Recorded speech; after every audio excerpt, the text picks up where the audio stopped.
spending the winter in Malta, Paul and his companions continued by ship, ending their journey in Puteoli, about 140 miles from Rome. He spent about a week with some of the believers there before continuing his journey by foot, also pausing to stop about 40 miles from Rome in Apiforum along the way.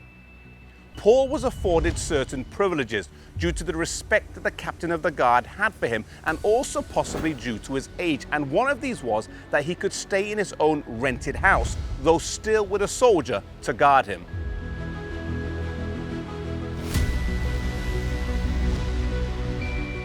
He always thought that he would one day end up here in Rome, though not under these conditions. But Paul was not someone to wallow in self-pity.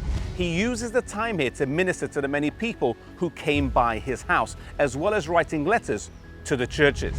These letters are sometimes known as the prison epistles, and they include Philippians, Colossians, Ephesians, and Philemon. Of the 13 books in the New Testament that he wrote, these 4 were written during his first imprisonment of AD 61 to 62.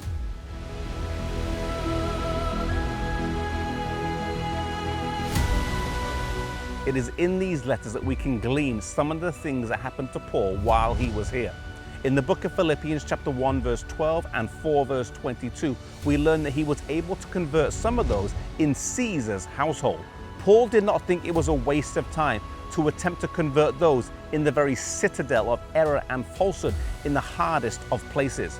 Likewise, we should not think that anyone, no matter their family connections or work surroundings, is beyond the influence of the power of the gospel.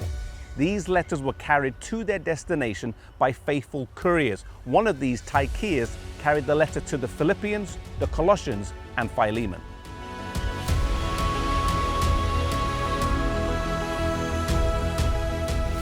Nero is emperor of Rome at the time, and despite him being of the basest character, he is unable to find a reason to try him, and Paul is released. He enjoys a few years of liberty, during which time he writes letters to Timothy and Titus, but his years as a free man would soon end again. Rome is hit with a tragic fire, which some say Nero helped to start, but soon the small Christian community is blamed, and many of them die in the persecution that follows. Paul is eventually arrested again and brought back here to Rome, this time with just Luke as his companion.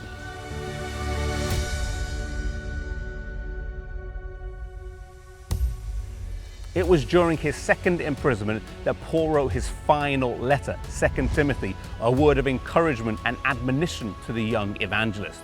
Tradition says that this Mamertine prison held both Peter and Paul at various times. In this letter, we learn that Paul was tried a second time, alone.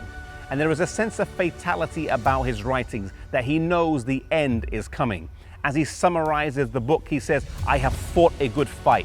I have kept the faith, and henceforth is laid up for me a crown of life in heaven." Paul lived a life worthy of heaven, though his final years here on earth were characterized by being shipwrecked, tried, and imprisoned. His final reward in heaven will reflect how God sees him and not man.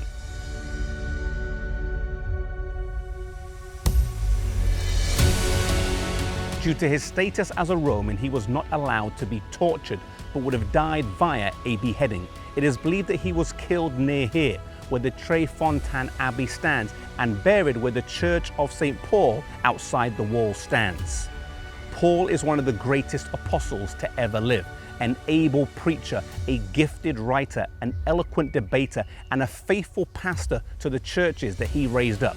He went to some of the hardest places to preach, yet never shied away, learning that the power of the cross could change lives. May we have the same passion, determination, and courage that he had in sharing the gospel.